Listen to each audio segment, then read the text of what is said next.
Welcome to Creepy Corner, your destination for bone-chilling tales of horror. But before we jump into these terrifying encounters, don't forget to hit that subscribe button and turn on the notification bell for more horror videos like these.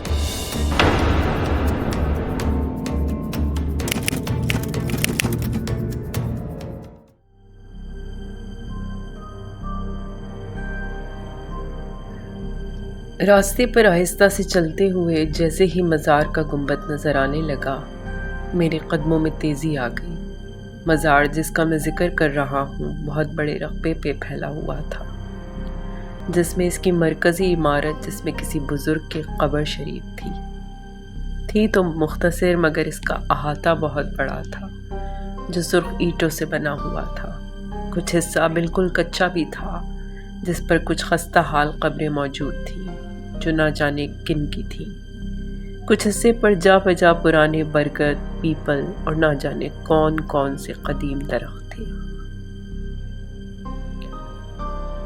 मज़ार हमारे इलाके के लोगों के मुताबिक किसी बहुत बड़े बुजुर्ग का था।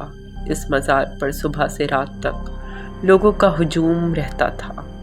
बे औलाद जोड़े औलाद की मन्नतें मांगते, मन्नत जो कि अमूमन पूरी ही हो जाती थी तो चढ़ावे चढ़ाने वालों का तांता बन जाता। कोई अपनी बेटी की शादी की मन्नत मांगता तो शादी होने पर बाकायदा उरूसी लिबास तक में दुल्हन मन्नत पूरी करने आती थी। मगर मज़ार अपनी जिस खुसूसियत के लिए बेहद मशहूर था वो आसेब ज़दा लोगों का इलाज था। दूर दूर से लोग अपने आसेब ज़दा बेटे बेटियों के इलाज के लिए मज़ार आते और यहीं पड़ जाते और अपने मुकम्मल सेहतमंद मरीजों को लेकर वापस जाते। मज़ार के अहाते में मैंने बारहा अपनी आँखों से आसेब ज़दा नौजवान लड़के लड़कियों को इस तरह मुसलसल कलाबाजियाँ खाते देखा था जो कोई आम इंसान कर ही नहीं सकता था। मेरी वालदा के बकौल साहिबे मज़ार आसेब ज़दा के ऊपर चढ़ी बदरू को इस तरह सजाएं देते थे कि वो बीमार को छोड़कर चला जाए। कभी शदीद तपती सी धूप में नंगे पाँव उल्टा, यानी पाँव ऊपर करके हाथों के बल लड़के लड़कियां इस तरह तेज़ी से चलते थे कि क्या कोई करतब दिखाने वाला चलता होगा। इनके साथ आने वाले शदीद परेशान चेहरे लिए एक तरफ बैठे ये तमाशे देखते। हम यानी मैं और मेरे कुछ दोस्त इस वक्त बिल्कुल नौजवान थे। हमारे लिए इन मनासिर में बेहद कशिश होती थी। अक्सर औकात कोई नौजवान आसेब ज़दा लड़का या लड़की मुसलसल तकरार करता सुनाई देता, नहीं जाऊंगा, नहीं जाऊंगा। मेरे वालिद साहब इन बातों के बेहद ख़िलाफ़ थे। वो मज़ारों पर जाने, मन्नतें मांगने, चढ़ावे चढ़ाने के सख्त मुखालिफ थे। वो आसेब को भी नहीं मानते थे। ये सब जहनी बीमारियों की अक़साम है। वो ये भी पसंद नहीं करते थे कि मैं या मेरी अम्मी कभी मज़ार पर जाएं, मगर मज़ार मेरे कॉलेज के ऐन रास्ते में पड़ता था। कॉलेज आते जाते इसके अहाते पर नज़र पड़ना लाजमी बात थी और अहाते में आसेब ज़दा नौजवानों की ऐसी हरकत जो कोई बड़ा करतबबाज भी मुश्किल कर पाए, इनमें मेरी दिलचस्पी ज़ाहिरी बात थी। ऐसे ही एक दिन जब मैं कॉलेज से वापस आ रहा था तो उस पर मेरी नज़र पड़ी। वो मज़ार के बाहर अहाते से हटकर जहाँ ईंटों का फर्श ख़त्म होकर कच्ची ज़मीन शुरू होती थी, बैठी हुई थी। गो कि इसने सर पर दुपट्टा ओढ़कर अपने इर्द गिर्द अच्छी तरह लपेटा हुआ था, मगर फिर भी खुद अंदाज़ा लगाया जा सकता था कि वो बिल्कुल जवान लड़की है। उसने अपनी हथेलियाँ आपस में जोड़ी हुई थीं। चेहरे का ज़्यादा हिस्सा दुपट्टे में छुपा हुआ था, मगर जितना हिस्सा नज़र आ रहा था वो बेहद खूबसूरत था। घर आकर मज़ार और इस पर बैठी वो लड़की बिल्कुल जहन से निकल गई। मगर दूसरे दिन सुबह जब मैं कॉलेज जा रहा था तो अचानक मेरी नज़र इस पर दोबारा पड़ी। वो उसी तरह मज़ार के अहाते में ज़मीन पर बैठी थी। इस मर्तबा इसका चेहरा पूरा खुला था। ओ मेरे खुदाया, इस कदर खूबसूरत चेहरा मैंने कभी नहीं देखा था।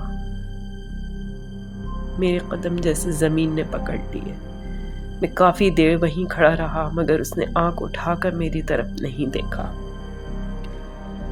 کالج سے واپسی پر مزار کے قریب آتے ہوئے میری دھڑکن تیز ہونے لگی۔ کاش وہ نظر آ جائے۔ میں نے دل سے دعا کی مگر اس وقت میری دعا قبول نہیں ہوئی۔ احاطہ تقریباً خالی تھا، اکا دکا موالی ٹائپ لوگ اینٹوں کے فرش پر دراز تھے مگر وہ لڑکی کہیں نہیں تھی۔ مجھے مایوسی ہوئی۔ کچھ دیر میری نظریں اس کو تلاش کرتی رہیں، پھر میں گھر چلا گیا۔ دوسرے دن کالج کی چھٹی تھی۔ تیسرے دن جب میں کالج جا رہا تھا تو مزار کے قریب پہنچ کر میں نے اندر جھانکا۔ احاطہ بالکل خالی تھا۔ میرا دل بیٹھ گیا۔ تو کیا وہ لڑکی اپنے کسی مریض کے ساتھ آئی تھی اور اب واپس چلی گئی؟ میں نے سوچا۔ مجھ پر اداسی چھا گئی۔ اس دن میرا دل پڑھائی میں بھی نہیں لگا۔ واپس آتے ہوئے میں نے مبہم سی امید پر مزار کے احاطے میں جھانکا اور میرا دل تیز تیز دھڑکنے لگا۔ وہ سامنے کھڑی ہوئی تھی۔ دوپٹہ اس کے سر سے ڈھلکا ہوا تھا۔ اس کے بال چٹیا سے نکل کر اس کے حسین چہرے پر بکھر رہے تھے۔ وہ اتنی خوبصورت تھی کہ میں یہ تک بھول گیا کہ میں کہاں کھڑا ہوں۔ اس وقت اس نے اپنی آنکھیں اٹھا کر مجھے دیکھا۔ اس کی آنکھیں گہری سیاہ مگر اس قدر اداس، شاید یہ جس کے ساتھ آئی ہے وہ بہت بیمار ہے، میں نے سوچا۔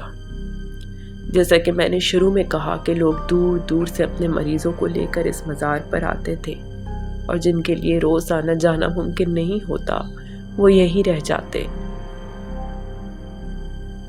مزار کے پیچھے میدان میں بے شمار چارپائیاں موجود تھیں جن پر عموماً اس طرح کے لوگ راتوں کو جیسا تیسا گزارا کرتے تھے اور دن بھر مزار پر گزارتے تھے۔ مزار پہ روز آ کر ہونے والے لنگر کی وجہ سے کھانے کا بھی مسئلہ نہیں تھا۔ وہ لڑکی شاید کسی دور شہر سے یہاں آئی تھی، اس لیے 3-4 روز سے یہیں مقیم تھی۔ چند لمحے ایک دوسرے کو دیکھنے کے بعد ہم دونوں نے آنکھیں ہٹا لیں۔ میں تیز تیز قدموں سے گھر کی طرف بڑھنے لگا۔ قدموں سے زیادہ تیزی سے میرا دل دھڑک رہا تھا۔ یہ لڑکی، مجھے لگنے لگا مجھے اس سے محبت ہو گئی ہے۔ اس رات مجھے نیند نہیں آئی۔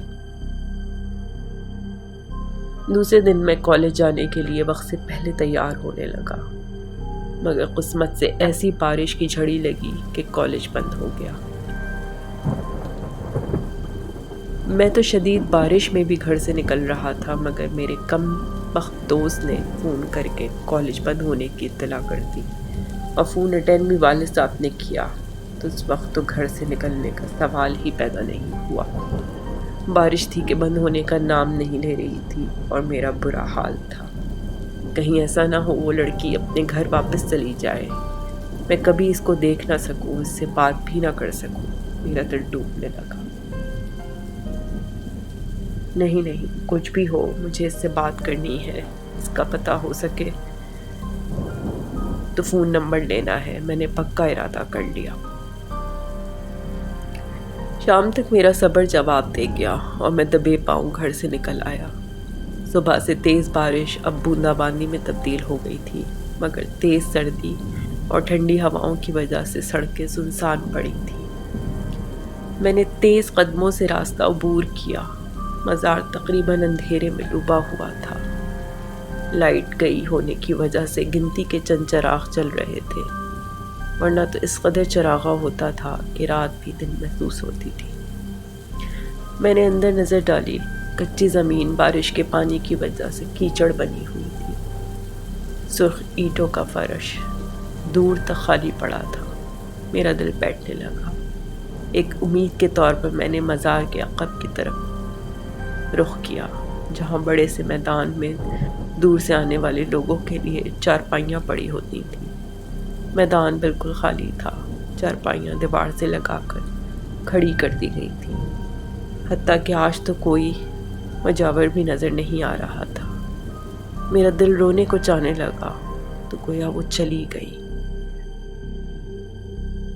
وہ واپس چلی گئی۔ نہ میں اس سے مل سکا نہ بات کر سکا۔ रन से मेरा बुरा हाल था। मरे हुए कदमों से मैं मज़ार से निकलने लगा। मेरी नज़र मज़ार की इमारत पर पड़ी, मरकज़ी इमारत जिसमें कब्र मौजूद थी। मेरे दिल में ख्वाहिश जागी, चलो आज फातिहा ही पढ़ लूँ। सीढ़ियाँ चढ़कर छोटा सा बरामदा खोलकर मैं मज़ार के अंदर दाखिल हुआ। वो भी बिल्कुल खाली पड़ा था। मैंने फातिहा के लिए हाथ उठाए और मेरे मुंह से इतनी खौफनाक चीख निकली कि लगा खुद मेरा दिल फट जाएगा। फातिहा पढ़कर चेहरे पर हाथ फेर कर जब मेरी नज़र अचानक ऊपर पड़ी, मज़ार के बीचों बीच कब्र के ऐन ऊपर छत के साथ, जी हाँ छत के साथ, वो लड़की उल्टी लटकी हुई थी। इसके खुले बाल ज़मीन तक आ रहे थे। इसकी आंखें, जी हाँ वही आंखें जो मुझसे उस दिन टकराई थी। तो मैं इसकी मोहब्बत में गिरफ्तार हो गया था। आज जैसे खून बहा रही थी। इसका हसीन चेहरा बाकायदा किसी बदरू का चेहरा था। इसके हाथ आपस में जुड़े थे जैसे माफ़ी मांग रही हो। मैं पागलों की तरह चीखता बाहर भागा, न जाने कैसे घर पहुंचा और बेहोश हो गया। घर वाले बताते हैं कि मुझे तेज़ बुखार चढ़ गया था और मैं बहकी बहकी बातें करता था। न जाने कितने दिनों में जाकर मैं ठीक हो सका और मैंने दोबारा कॉलेज जाना शुरू किया। हाँ, मगर एक बात है, रास्ते से गुजरते हुए मैंने दोबारा कभी मज़ार की तरफ निगाह उठाकर नहीं देखा।